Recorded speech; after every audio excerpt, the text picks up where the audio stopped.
Good morning, ladies and gentlemen. We're going to start in the next minute.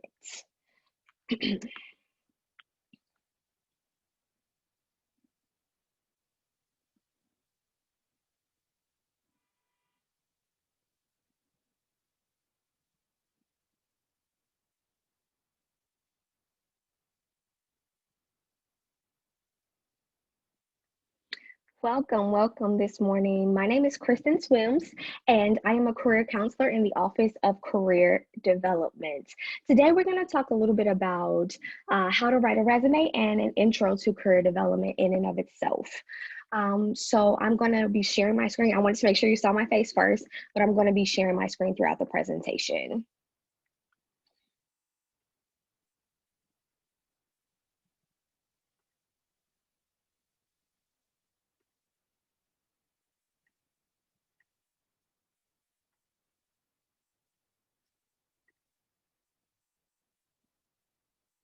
So if you can see the PowerPoint in the chat box, just type a yes for me.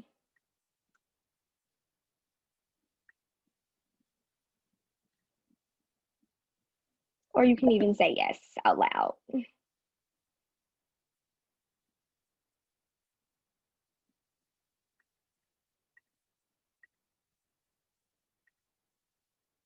Okay.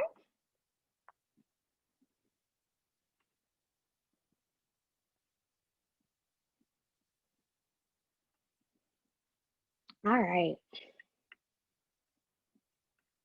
Let's start. So before we start, can you please take a couple of seconds to go on in the chat box and type your name and your instructor's name so that we can have attendance. No worries, Kristen. It's Erin. I'm just going to take a screenshot, so you can just go ahead and okay. you can get started. Thank you. Awesome. Thank you, Erin. Okay. So here at Career Development, we offer a variety of different services. Our first service is career counseling. So say if you want to sit down with someone so that you can build your resume up. So we're going to talk about resumes today, but you're going to learn so much information that you might want to sit down with someone to kind of talk about it. And we still offer these services, even though we're not on campus. We offer them through Zoom. And we'll make sure that you know how to get to the contact information before the end of this presentation if you'd like to set up a career counseling appointment. We talk about a variety of things in these appointments: resume, cover letter reviews, and creation. You might decide that you want to switch your major and you're not sure exactly what you want to get into. We can talk about that as well. Or you might know your major, you're solid, but you don't know exactly what career path you want to take within your major. If you really don't know what you want to do, we have different career assessments as well. We have the strong inventory and the MBTI. And these assessments help based on your interest and your personality to see what type of it gives you a groundwork to see what type of profession that you could be interested in based on who you are as a person. We connect with employers, such as we do career fairs, as well as we have our new platform, Handshake, which I'll talk about a little bit later. So these are great ways for you to be able to connect with employers. We also bring employers on campus for different events. So we want to make sure that we're consistently connecting you with employers. When the time comes eventually, we can talk about grad school plans and we can review your personal statements. Interviewing and networking skills. Building up your LinkedIn profile and utilizing informational interviews. And if you have trouble with interviewing, we do mock interviews as well. We do career fairs. We're excited to offer our second virtual career fair that's going to be happening November 5th. And you'll definitely learn more information about that consistently throughout the semester. We talk about internship and job search strategies based on who you are as a person, based on your career path and what you want to do. Obviously, we have our Handshake platform, which I'm going to talk to you a little bit more about, just in case you haven't logged in yet. And we also have student employment. At any time, if you have any questions, go ahead and type them in the search box, and I'll make sure that in the chat box, and I'll make sure that I get to them. Okay, so we're going to start with a little bit of true and false. And it's a small class today, so you can go ahead and, unmute yourself if you want to. Um, a resume, or you can type it in the chat box. A resume is your work biography. You shouldn't leave anything out. Do you guys feel like that is a true statement or a false statement? So you can type it in chat, or you can say that.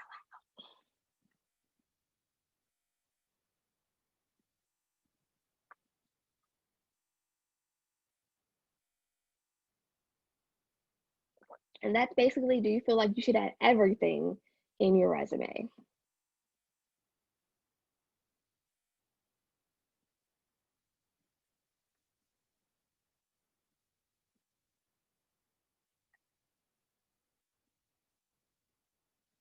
No judgment zone here, guys. You can totally type it in chat or you can say it out loud. Type it in chat might be a little bit better. So is that true or false? What do you guys think? I'm gonna need to get a couple answers before we move on. What do you think? Is it true or false?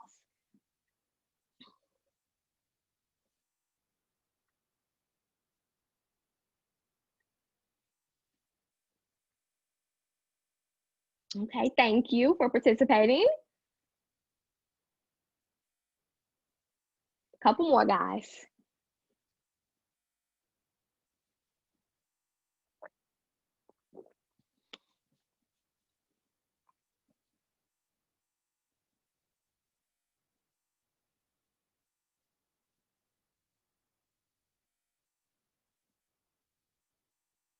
All right. Thank you for participating. I will have to say that this one is false. You want to make sure that your resume is calculated and you have a plan, right? So you don't want to add everything that you've ever done. That being said, as freshmen, you might not have as much as experience, so you're adding everything that you have.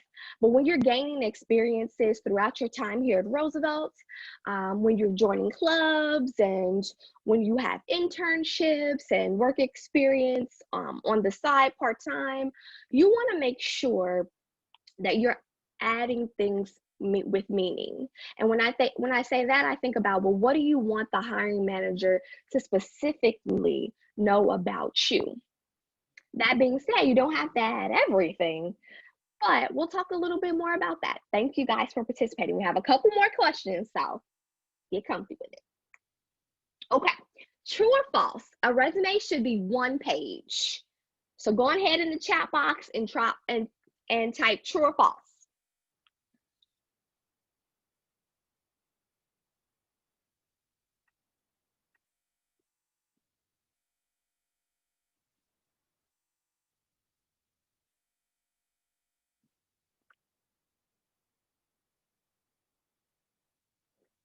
Okay, this one's kind of a trick question. So, as an undergrad, your resume should be one page because we want to make sure that you're fitting all your experiences within that one page and you're utilizing it well. And also, hiring managers are getting, potentially thousands of resumes. So, you want to make sure that you're presenting yourself in a one-page document. Now, eventually, when you go to grad school, potentially, you can head over onto that second page, or after you have 10 plus years in your field of experience, then you can head over to that second page. But as undergrads, you want to make sure that your resume is a one pager. True or false? It's okay to use personal pronouns such as I, me, or my in your resume. Go ahead and chat. What do you guys think?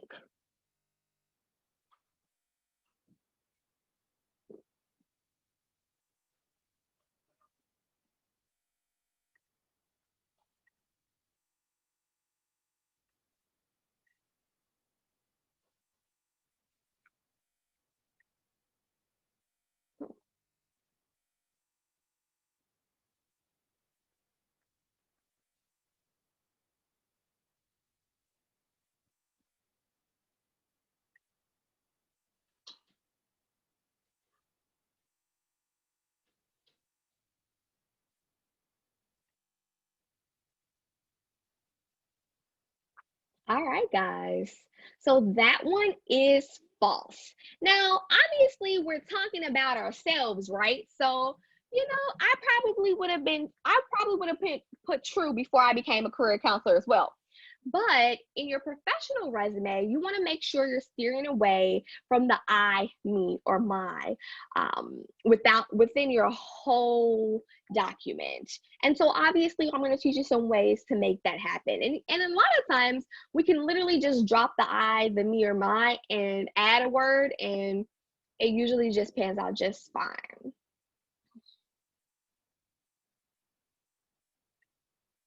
All right, so let's get down to the nitty gritty. What is a resume? So it's a marketing tool to help get you to that interview. The resume is a highlight of your relevant experiences and your transferable skills. So when I talk about a transferable skill, I'm talking about those skills that you acquired through your life, through other work experiences, through joining clubs, through your educational experiences. And what's really cool here is that we all have core transferable skills. So a lot of the times when students are applying for internships or eventually when they're applying for their first job out of college, sometimes they might not have direct experience within their major, but that's okay because we want to hone in on those transferable skills. And those are those skills that everyone's looking for. Excellent written and oral communication, teamwork, organizational skills, time management. And these are all of the things that you want to be able to start working on right now. So those are some things to think about. Your resume is your first impression to the employer. So it's super important to make sure that it's professional, concise, and proofread. The most surefire way to not get that interview is to have spelling mistakes in your resume. You never want to have grammar or spelling mistakes in your resume, which is why it's important to come on to career development so that we can review your resume or upload it to Handshake so we can do the same. You could even get a professor to read it and a peer and a parent. You want to make sure that you get one or two eyes on there so that you can make sure that you don't have any mistakes. And you want it to be skimmable. You want to have action-oriented phrases for your bullet points when you're talking about your roles and responsibilities for jobs.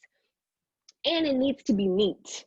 Super, super important. You want to make sure that your formatting is consistent.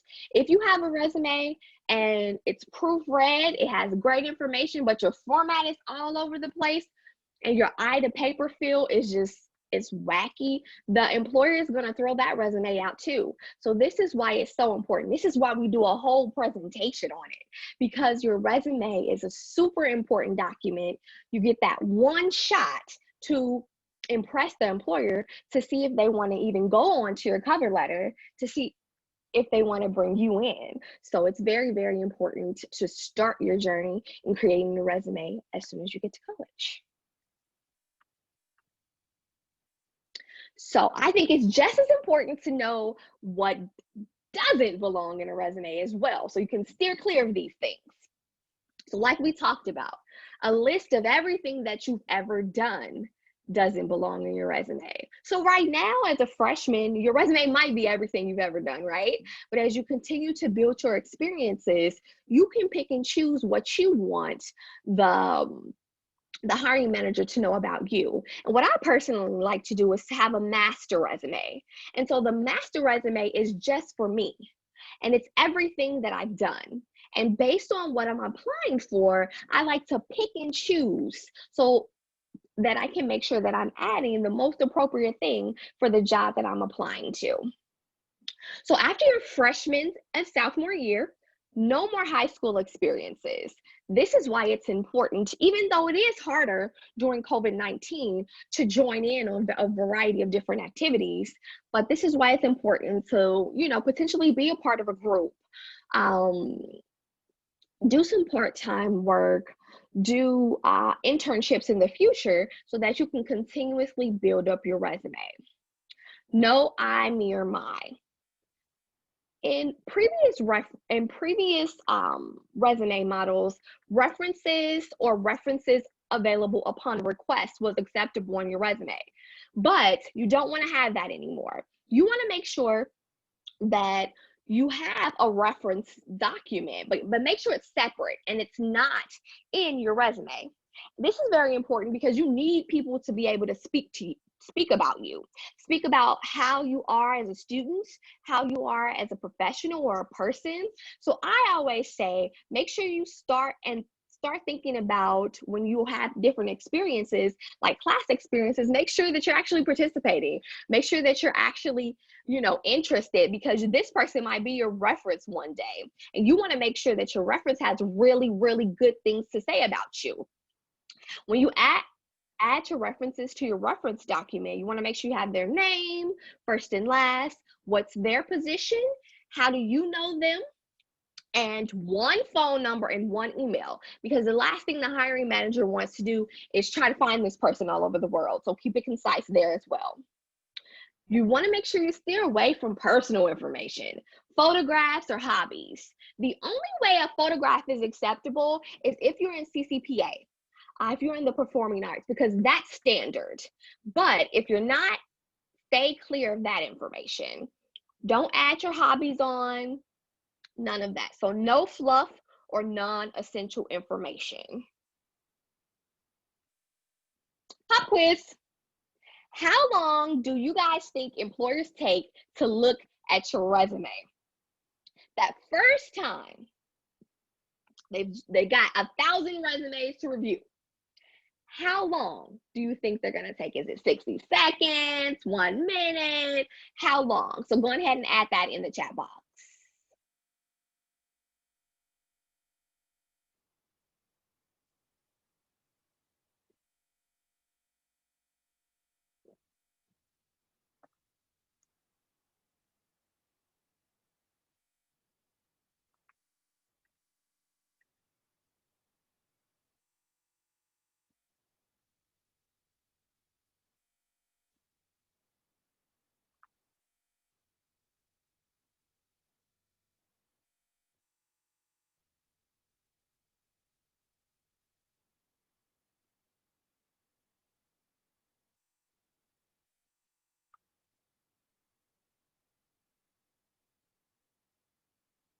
All right.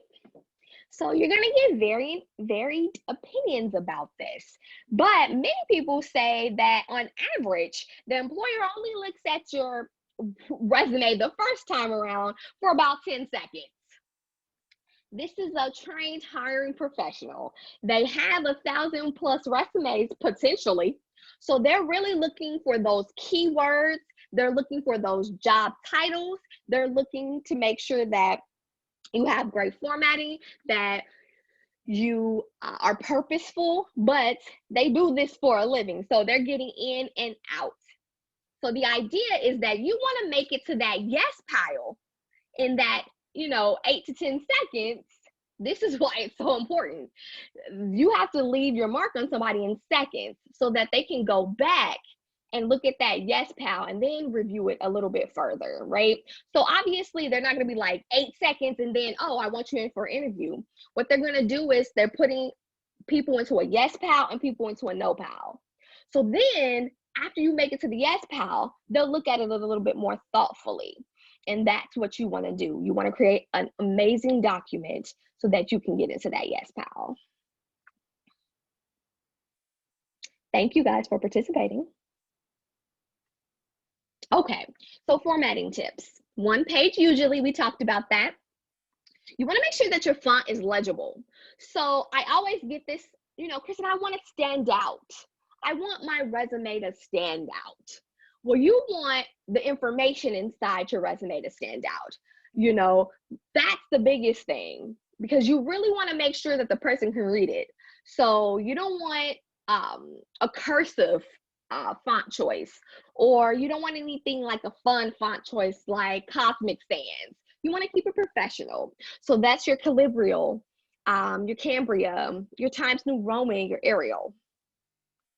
So font size. You want to make sure your font size is no smaller than 10-point font. Obviously you want them to be able to read it. You don't want them to have to bust out the magnifying glass to read it, because they're not going to do it. They're simply going to add you to that no pile. I've seen this happen when people want to stuff as much information as they can into that one page.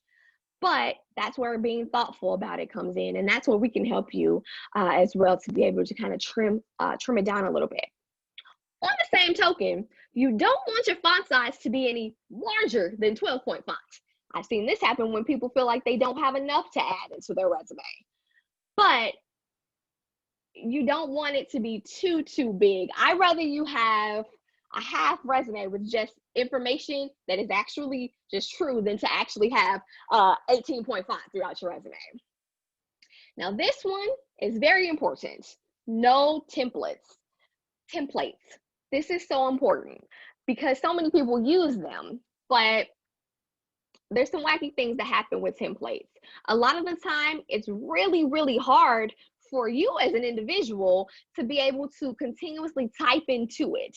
It's already formatted. So it gets really difficult to try to change that formatting. And when you do try to change that formatting, it usually looks off, even in a PDF. Also, it's harder for resume reader systems to read templates. So sometimes you have these large companies, and even before a human looks at your resume, a resume reader system looks at it. They're looking for those keywords within your major to see if, you can go to the human eye. So you want to start off with a blank document. You can add your own little flair and your own ways of kind of putting things in there, as long as it's consistent and as long as it's professional, but no templates. Also, templates usually have color, and I can see color being a way to potentially stand out, but it's not a good way to. Unless you have a major such as CCPA, or a major such as anything in fine arts or graphic design. So you have to be really specific. If you have a business major, education major, you want to make sure that you're keeping it super professional. So those margins, you want them they can be as narrow as 0.5 up to 1 inch, but you don't want your information to go all the way to the ends of the page. You don't want anything to get clipped off in the printing or clipped off in any way. So make sure you use those margins. So you can use bold, caps, italics to distinguish between, your positions, the schools you went to, your headers. You can use all of those things, but as long as you keep it consistent. And you want to also, in every single section, do reverse chronological order. So that's what you've done most recently and then backwards. So say if you have Roosevelt, which you should, on your current resume, you're going to put that first in your education section, and then you're going to put your high school, which can drop off after freshman year. Okay, so this is just an example of really good formatting. So she has her name at the top, Francesca Feud. Then she has her address. Some people don't add their address anymore, and that's okay. You can just add her city and location. She has one phone number and one professional email. That's important too. You want to make sure that the email that you're using is the one that you use most often. I personally would say utilize your Roosevelt one, but if you don't look at that often, then make sure you are utilizing one that you look at every day, especially when you're applying for jobs, because you never know who's going to be emailing you. But you also want to make sure it's professional. So you don't want to have Bunny Rabbit 817 on your resume or, within your application. Make sure that it is some variation of your name. So my Yahoo ID is swimskristen@yahoo.com. Simple, plain. It's me. Then you want to go on to, so you'll see eventually that people sometimes will start with their experiences or professional summary, but as a freshman, you just go in with your educational experiences. So you see that they have education, they have Roosevelt University, the specific degree that you're applying for, that you have right now, Chicago, Illinois, and then your expected graduation month and year. So eventually, like on this resume, you'll be able to add related coursework, and you will be able to add your current GPA. Now, that being said, for GPAs, so previously it was, you want to make sure that you add a GPA that is 3.0 or above. Now we're getting from a variety of different hiring managers that you want to make sure that it's 3.5 or above. So depending on your major, you want to make sure that if you add your GPA, it's 3.5 or above. And you don't have to add it though on your resume, but some people like to highlight their resume as an their GPA as an achievement. And then you see how everything looks consistent, right? I had a paper, Chicago, Illinois, is over on the right side, and my headers are over on the left side. All of my bullet points are aligning. My dates are aligning. I'm using the same font style throughout.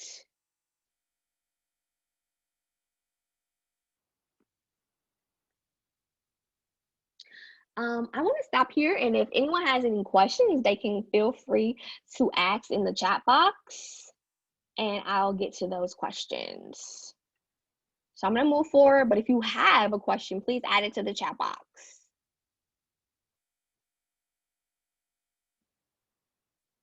Okay, so we have our common sections of the resume. So you're going to have your contact information. That's going to be right at the top. So first, last name, like we saw, address, one email, one phone number. Your education. So you want to make sure that you add your degree name and your major. And if you don't know specifically, simply go to DegreeWorks on RU Access, and then you'll find it. Another thing I always see is bachelors of arts in ... You just put bachelor, drop that S, of arts in education, or whatever your major may be. You'll have your relevant experience section. What's really cool about the resume is that you really can add a variety of different sections to your resume. The more sections that you add that are relevant, the more that they see you as a versatile candidate, right? So if you have work experience, volunteer, internships, research experience, all of these things show them that, hey, you've done a lot, right? You're going to school, maybe you're working a part-time job, you did a couple volunteer experiences, you have an internship under your belt. This shows them that you're a versatile candidate.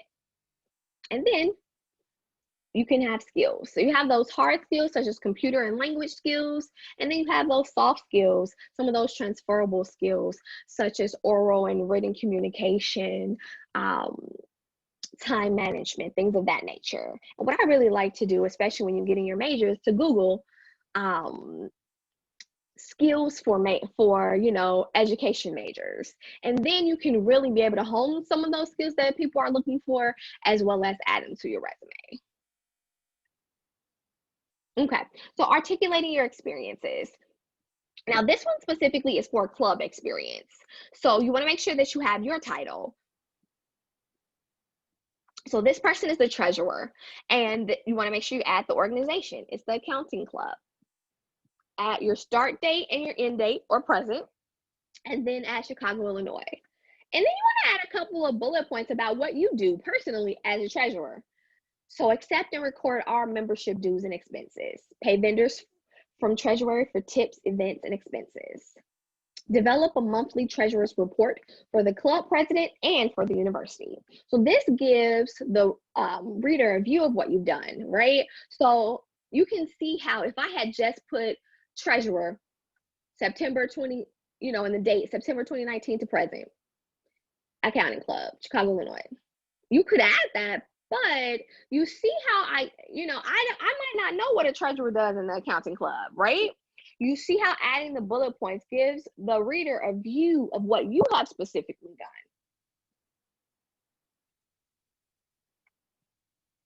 So when you're adding bullet points, especially those bullet points for specific work experiences and internship experiences, you want to make sure that you're reflecting on your accomplishments before you do this. So don't just list out tasks.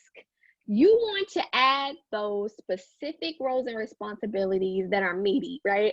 The ones that were important for your role or your responsibilities within that title.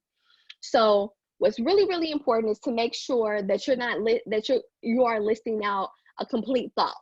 So you want to make sure that your bullet points for each role and responsibility is more than 2 or 3 words. Give it add some depth to it, because I guarantee you, if your bullet points are 2 to 3 words, you're going to end up in that no pile. And our goal is to make sure you end up in that yes pile. So I have this bullet point format that I like. And so you start off with a power action verb or a strong action verb. And when I think about that, I'm thinking of to make sure I don't start with helped, worked, responsible for, or used. Those are so overused in resumes, and we want to make sure that we steer clear of those. I personally Google action verbs for resumes, and you get so many lists, it takes out the guesswork. So you start there, plus task. What did you do? Sometimes people stop right there, but you want to make sure you go a little bit further as to how did you do it and why did you do it. Give that hiring manager a view of you as a person and professional. Equals results. So what happened? What was the impact of what you did? Who benefited from it? What happened? Now, sometimes we're not going to know specifically what happened. We just don't know. But a lot of the times we do, and you want to make sure you don't miss out on having that positive result from what you've done, because that's rounding out that specific role and responsibility. And if I'm hiring you, I want to make sure that you can get the job done. And having the results is one way of knowing that. And then you want to quantify where possible. So pull out those numbers. How many students did you work with? How many files did you enter? Pull out those specific numbers. These are just some examples, a list of strong action verbs, verbs that you can utilize instead of helped, used, worked, or responsible for. And I'll make sure that your teacher has this PowerPoint so that you guys can view it. Okay, so here's an example. This is an example of a basic bullet point. Tutored students. Okay, now anyone who's ever tutored a student knows that there's a lot that can go into this. And if I just add this, that just leaves something to be desired. I mean, what? So bullet point plus, which is what we are going for every time for every bullet point that you add in your resume. Tutor 5th grade students in mathematics by simplifying complex problems into smaller steps, resulting in better test scores for 80% of students by the end of the school year.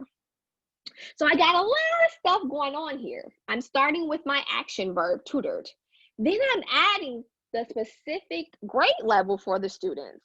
I'm saying what I tutored them in. I'm saying a little bit as to how I did it. And then I'm giving a result. So if 80% of students resulted in a better test scores, that lets me know that whatever I did, I probably did a pretty good job at it, right? Because there's actually some good results for the students.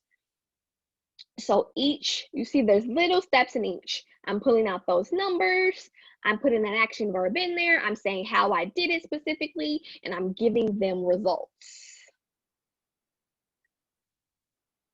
Okay, so now we have, obviously it was a group activity when we were in person, but now I'm going to share 2 different resumes, and we're gonna look over these resumes and talk about why some of these things are not right.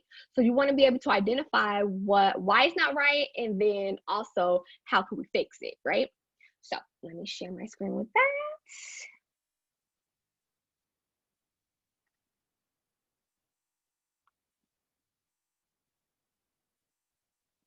Okay, so if you guys can see David Walker, can I get 1 or 2 people to put yes in the chat box for me?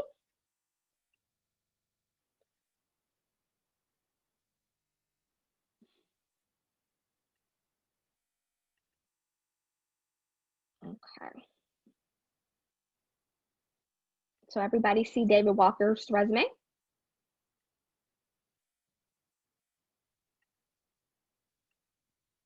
All right. Thank you. All right. So I want you guys to, write it down or just put it in your mind. What are some errors that we're seeing just based on what we already know and based on what we just learned? So I'm going to stay at the top for a little bit, and then I'm going to move on down to the bottom. So I'll give you 60 seconds. Look at David Walker. You can add your answers into the chat box.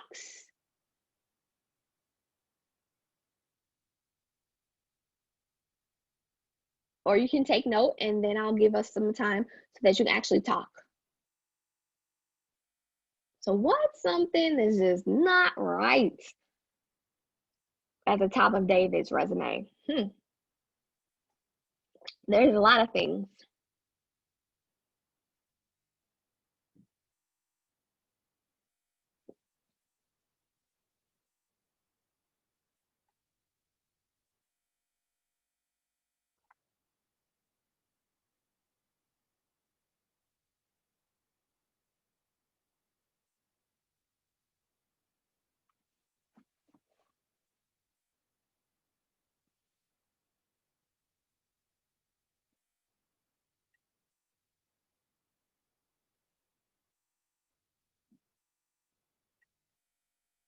All right, make sure you filed away in your mind or you've added them into the chat box.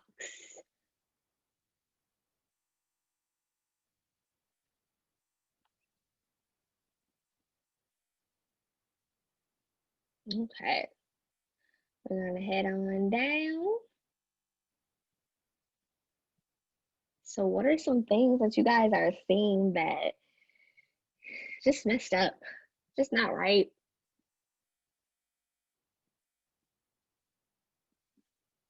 Look at its formatting.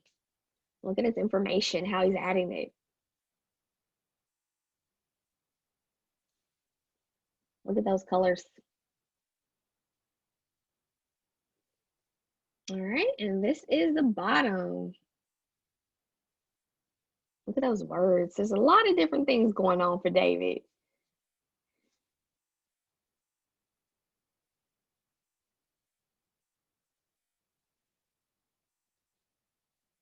Okay. So let's see.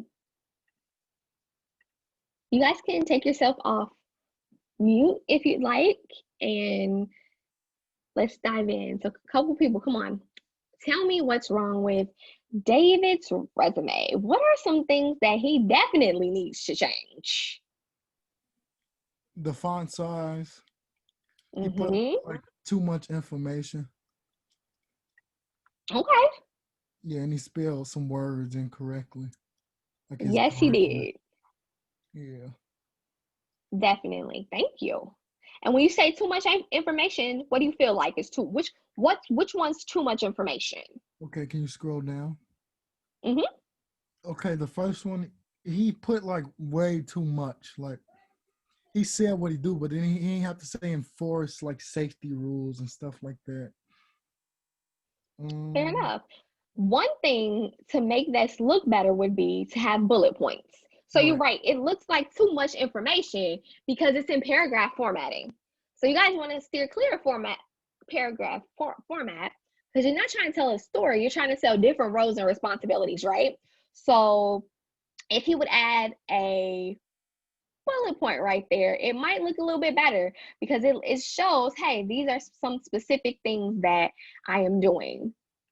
And nobody wants to read a story, but they just want to be able to go to specifics. So good find.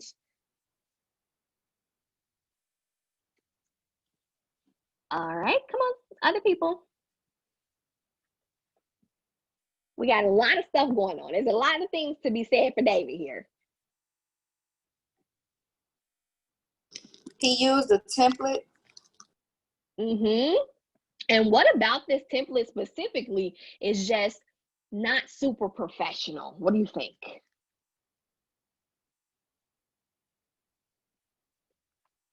Just by looking at it. Color. Yes, color. If there's any one thing that you take away today, don't use a template and don't have red in your resume. No color.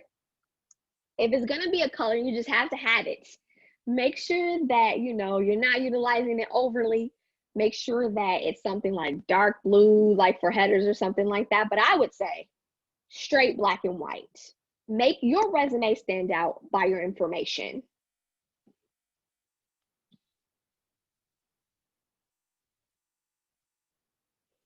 Good job, guys. Come on now. We got a lot to work with for David here.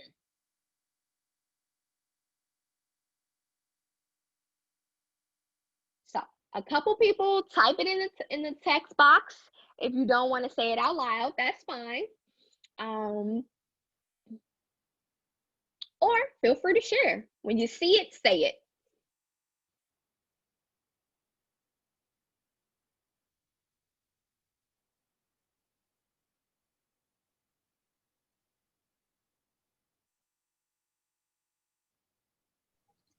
The GPA, it has to be 3.5, right? Mm-hmm. Or more. Now you're gonna find that, yes, I like that. You're gonna find that some people will be like, oh, 3.0 is okay. And it is, it's obviously a really good GPA. This one will be your personal choice, but I agree that 3.5, because you don't want to be X'd out for something, right? For the just case, so yes. But can you also tell me, that's a good find, can you also tell me what else is up with this education section? If David is in college right now, what's up with his education section? He got high school. Now, if you're a freshman, you can have high school, but what else are you missing if you're in college right now?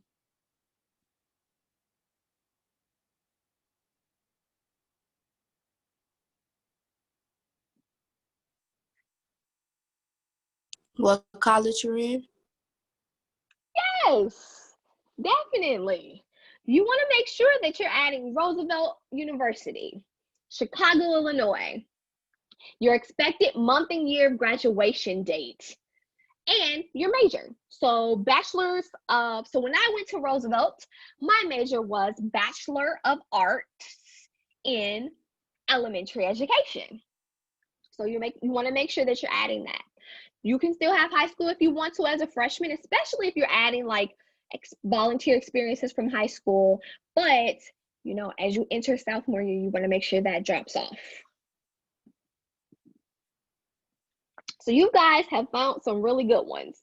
Education, that template, that color, having misspelled words, which is super, super no-no. What else do we have going on? One or two more things. Oh, another thing you guys found was that it just looks wordy, right? When you don't use bullet points in the paragraph format, it just looks too wordy.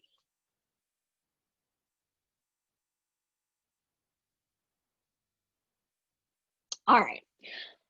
So, a couple of other things. So, David Walker. That should be 2 words. So, you want to make sure that you look at everything. Obviously, that was just a mistake, but you want to make sure you look at it. And you don't have to have student at Roosevelt University, especially if, and you should be doing this, you have that in your education section. You see here in experiences that for Old Navy, retail assistant, he doesn't have the start or the end dates there. You got to keep it consistent.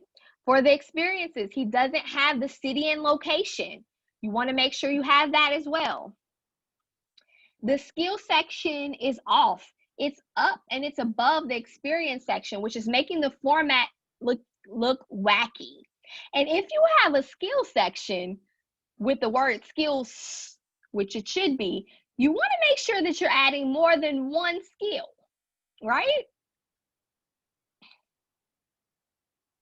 Let's see. Did we get all of them? I'm gonna put 5. Okay. Oh, another thing. If you're currently working at a position, your verbs should be in the present. But if you're not working in this position, your verb should be in the past. I get that a lot with verbiage. So you want to make sure that you have that too. All right.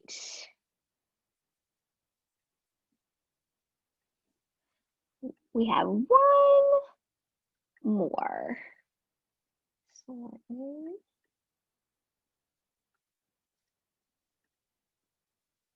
Let me get the screen shared for you guys. All right, so we have Kayla, Miss Kayla.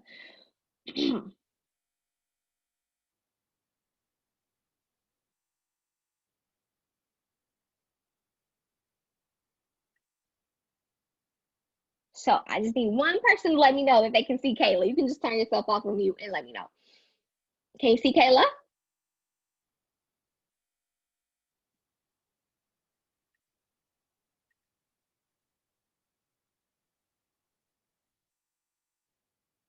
All right, thank you, Jalen.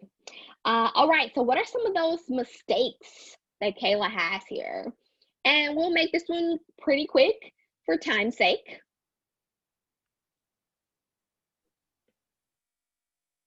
Why did she put objective? Right. I thought this was We a no resume. That's a good find because people used to put objective, but we no longer use the term objective because we know what you want. You're looking for a job, right? But some people now put professional summary right at the top. And that's what they're bringing to the table as a candidate. Right at the top, you want the hiring manager to know X, Y, and Z about you. But we no longer call it objective, we call it professional summary. And I feel like as a freshman, you don't have to worry about having a professional summary. Just go on with your education. And what else is she doing in her objective, guys? There's something specific that we talked about she's doing in her objective that we don't. Yes. Obviously, it can be difficult not to use I, me, or my when you're talking about yourself. I've had difficulties doing that as well. But after you start doing it for your resume, it becomes easier. All right, let's move down to that education section. What in this section? There's 2 things. 3 maybe, depending, that I want you guys to catch. So what's looking a little, different that you shouldn't add? Okay, she got May 2020, then she got August 2019. That's messed up. That is messed up. Very good find. That's a very good find. There's sometimes we're typing really, really fast, and then we haven't gone back to proofread, or we've proofread, and it just doesn't stick out to us because we know what it should say. And so that's what we think it says, which is why it's important to get other eyes on your resume. What's going on in that education section under Roosevelt University? She has Bachelor's of Arts in Education. Yes. So it's always going to be Bachelor of Arts in whatever, or Bachelor of Science in whatever your major is. Good find. That was a really hard one. Good find. Because it's so discreet.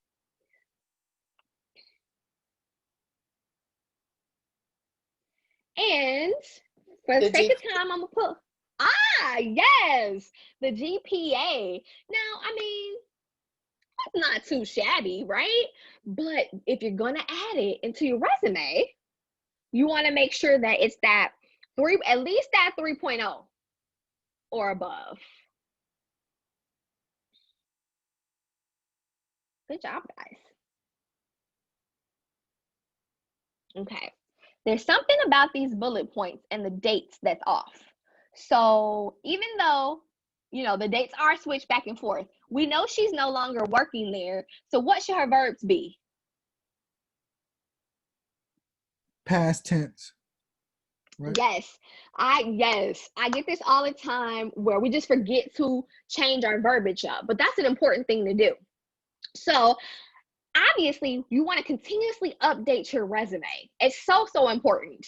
Continuously update it. So once you're done with a specific position, maybe there's a couple roles and responsibilities that you did that you didn't have before. Add those and update that verbiage to find. Okay.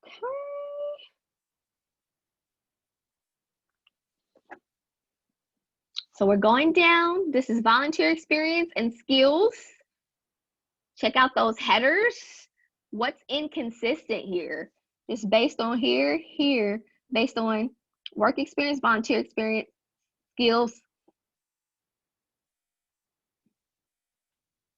What's some inconsistencies?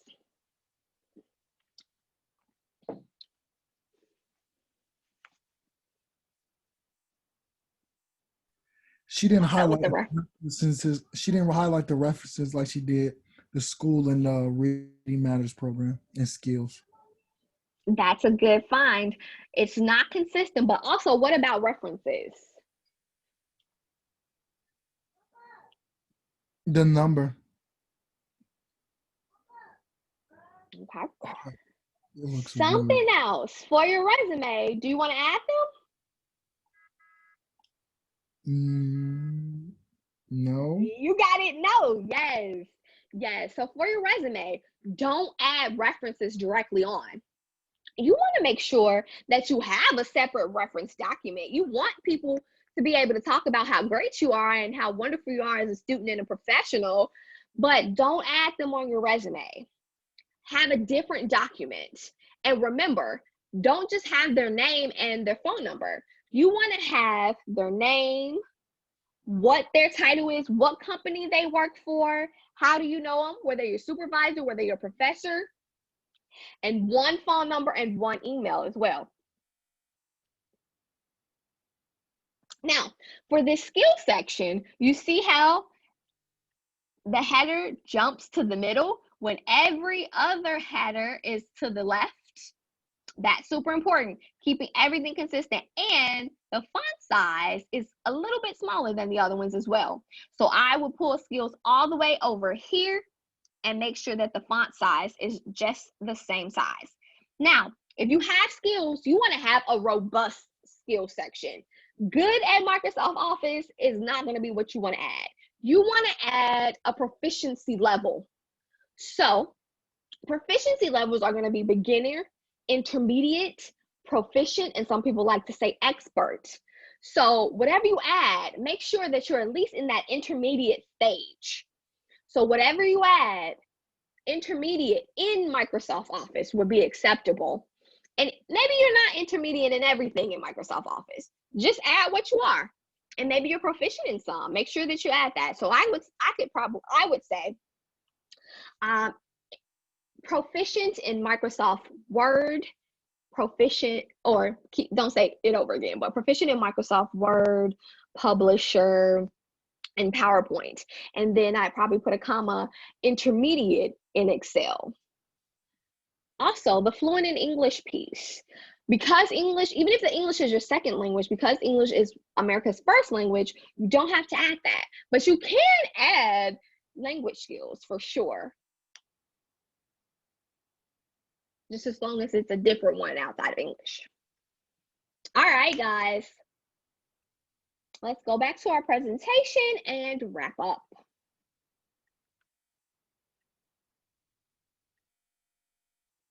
Make sure.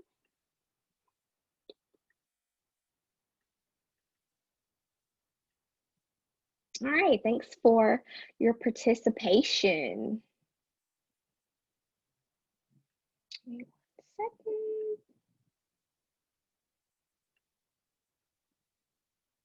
second. Okay. All right, so this is important. Have you guys just doing a little poll in the chat box, or you can say it out loud. Have you guys logged on to Handshake yet?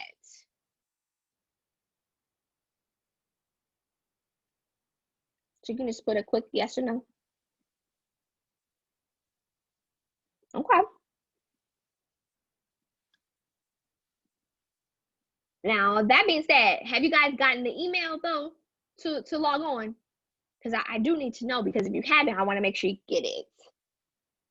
So if you haven't gotten the email, I want to make sure you get it. But also, if you haven't gotten the email, that's okay too, because I'll show you how you can get into it. Okay, so this was important then, guys, because I'm getting a lot of no's. So to access Handshake, which is our new online resume and job posting system, so this is new for us too, you want to go to this website. So if you need to, take a screenshot, write it down real quickly.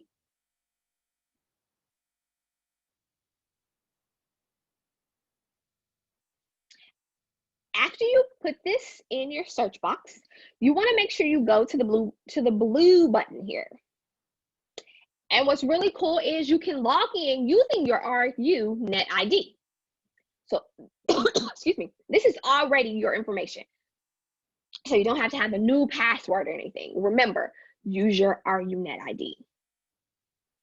And then, just like any new profile thing that you are creating, you want to create your profile and your account preferences. Okay, so if you want to apply for a job through Handshake, you want to make sure that you have your resume uploaded, because you have to get your resume approved by career development in order to apply for that job. So this is super, super important. So if you want to apply for student employment or part-time employment, whatever it is on Handshake, you need to upload your resume. But also, you might need to upload other documents. So you want to make sure you know how to do it. So click on your initials in the upper right hand of the dashboard. Select Documents from the menu option, and then upload your documents and choose the different types. So you might have your resume, you might need to have a cover letter, you might need to have a writing sample, or you might need to answer a couple questions, and you have that in a separate document.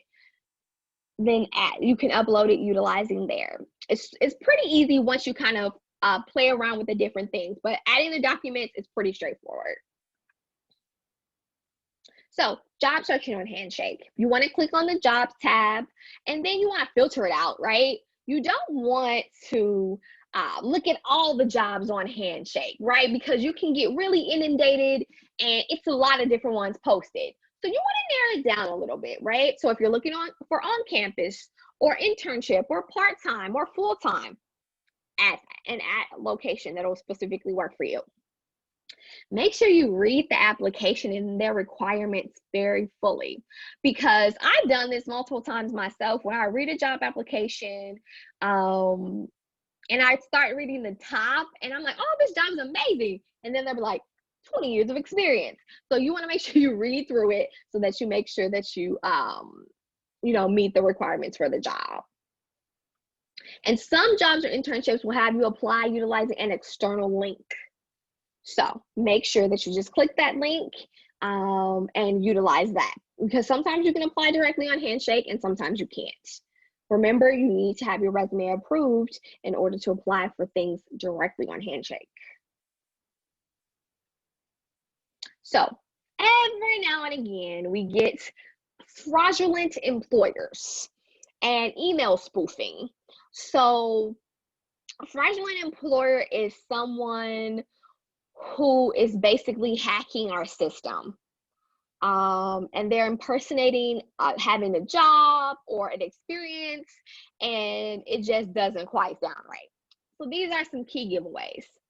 If they're asking you to send them payment so that you can start working, send us $1,000 for your laptop that we'll send you later. Or if you receive an email that says someone has received your application and you never sent an application, and this was a dead giveaway. If you offered a job and you haven't even had an interview, then you know that these are fraudulent employers and you do not want to answer them back. This is an example. Hello, this job is currently recruiting. A job that will not affect your present employment or studies. Fun and rewarding. You can get up to $300 weekly. I tried it and I made cool cash. If you are interested, you can visit their website to apply and read more about the job. Best regards, Job Placement and Student Services. They try to impersonate us. Here's the deal. There's a couple things going on here. One, they'll probably have some form of misspellings. Just like this I here is a lowercase I. A job, this job. I mean, well, what job? They're very elusive. It just doesn't make sense. And we aren't called Job Placement and Student Services. We're called Career Development. So if you get an email like this, please send it to career@roosevelt.edu. That's us. And then we'll make sure that we follow up with IT so that we can stay on top of these things. This is just another example. For the second time, I'm gonna keep moving. Okay, graduation plan for success is our career readiness program. So for a graduation plan for success, you will have to apply for it because we just want your information. But if you want to be a part of this program, then you definitely can. The idea for graduation plan for success is to make sure that you are ready for your career and for your future. So you're thinking about building yourself up in ways that'll get you there, right? We have programs that we offer every semester, and we are going to continue to do that because we're offering them via Zoom. We want to make sure you guys think about, building yourself up by joining clubs, join things outside of school to help with your professional development, identifying experience inside of school, making sure that you actually come to career counseling, especially if you don't know what major you want to get into, or making sure you know how to write that resume and cover letter and you're super confident by the time you want to get that internship or by the time you are senior year, last semester, you are equipped. You're not like, oh my gosh, I never wrote a resume before. I don't know what a cover letter is. I never done an interview. You have already thought about these things. You've already had experiences within these things. And that's what's so awesome and so unique about the program. You're getting excellent educational experiences here at Roosevelt, and we want to make sure that those are coupled with professional experiences as well. So the idea is to make sure that you're prepared, that you can excel, and that you have enrichment. So we think about these things when we're creating our programs and when you are in career counseling with me or Teresa, and we are the career counselors, excuse me. So there's a lot of different things that go into career preparation. It's the resume, the cover letter, the interviewing etiquette. What's your specific career strategy that's catered to you, because it's going to look different from the person sitting next to you, even if you guys have the same major. In making sure that you have academic success, making sure that you at least have 1 to 2 internships under your belt. It's important to have experiences within your major or close to it, making sure you're thinking about leadership and how do you network for who you are as a person as well as for what your major is. Utilizing social media for your job search, as well as networking, but then also combining that with financial literacy, knowledge about your industry, cultural competencies, and alumni connections. So we work very closely with the alumni department, so that you guys can have some of those connections as well. This is why it's important to join programs like this, because sometimes in college, we don't know what we don't know, right? But when you join programs such as this, it can help boost you up. And that's super, super important. Really? How did I do that? So how can GPS help you? Just said it already. And if you want to complete the enrollment, I'm gonna quickly share how you can do that online. One thing that we also do with GPS, after you successfully completed the program, we add that to your transcripts as a distinction that you completed the career readiness program. And we also give you courts so that you can graduate with, and we like to give out our leather portfolios as well. So it's really just about defining who you are as a professional and refining those skills. And I've had people ask, Kristen, is it too early for me to start? No, freshman year is the perfect place to start because you're building yourself up in every way, educationally, and you want to think about it professionally. Okay, so this is just a list of the virtual workshops that we're going to have this semester. So say you're interested in GPS, but you want to learn a little bit more about it. Feel free to come to our GPS kickoff, which is going to happen the end of this month on the 29th. And with that kickoff, I'm going to talk a little bit more about GPS and how it can help you as a student, as well as I like to attach a topic to it. So we're going to be talking about how to utilize the pandemic for career preparation, and the things that we're currently going through right now for career preparation. And if you follow us at RU Career on Facebook, Instagram, and RU Connect on LinkedIn, then you're going to be able to get this list. But I'll make sure that your teacher has it as well, so she can just post it on Blackboard or email it to you guys as well, just in case. Now, that being said, you guys can come to any one of our programs, okay? You do not have to be a part of the GPS program to be a part of any program, but it can help you. All right, so what do you do next? Make an appointment if you want to talk about anything career and professional development. Attend one of our Zoom events. Join GPS if you're interested. Create a LinkedIn profile. And if you don't know where to start, but you're really interested in doing that right now, create that appointment so we can help you. Check out Handshake for any opportunities. Even if you're not applying for a job right now, you can totally build up your Handshake profile and add that resume so that you can get some tips for review for the just in case. All right, so if you want to contact us, this is our information. So write that down, screenshot it, take a pic. Also, I want to quickly show you guys online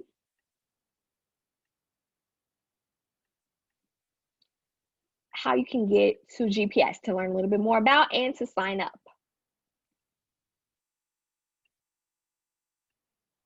So what I did is the simple way to do it is just put career development in the search box and then click current student career development. Here, you can also find the login to Handshake with your RUNet ID. Simple way to get there. Remember, you already have your profile for you. You just have to set it up utilizing your ID number. You'll find a couple of interesting resources. So you might just want to go on here to see what's happening. But if you're interested in GPS, just go down here and learn more about GPS. These are upcoming events. So we want to make sure that you don't just come to our events, but you come to a variety of different events, and those can be considered your GPS events. That being said, you have to have 8 points per school year to remain in GPS. And not per semester, but the whole school year. So we want to give you time to get those points. And you get points by doing things, right? By coming to our programs, going to programs that are considered career and professional development around the college, ones that are considered career and professional development outside, getting that internship. If you create your LinkedIn profile, you'll get a point. When your resume is approved on Handshake for the first time, you get a point. So there's so many different ways that you can get different points. And once you get into the program, we give you more and more ideas. So it breaks it down a little bit. And if you are interested in applying, you just simply go here and you apply here. And you'll receive that introductory email, and then you'll continuously receive emails from us about our programs and other resources as well. All right, we are winding down on time. So let me stop share. Do you guys have any questions whatsoever? Feel free to ask, or feel free to type it in the text box. That was a lot of information in a short amount of time. Now, if you don't have any questions, but maybe you will later, because that's how I am. sometimes I have to sit on it and think about things. I am going to check in the text box.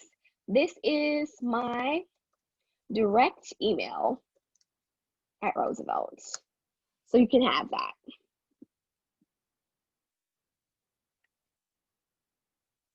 You guys can take yourself off mute if you have any questions, just let me know. Or type them in the text box. All right, if you do have any questions, you can stay behind. I'll stay behind for a little while, but a class is officially over. So thank you guys so much for participating, for coming on. And like I said, we're open book. Career development is here for you if and when needed. All right, have a great day. Bye. I'll stay on for a little bit.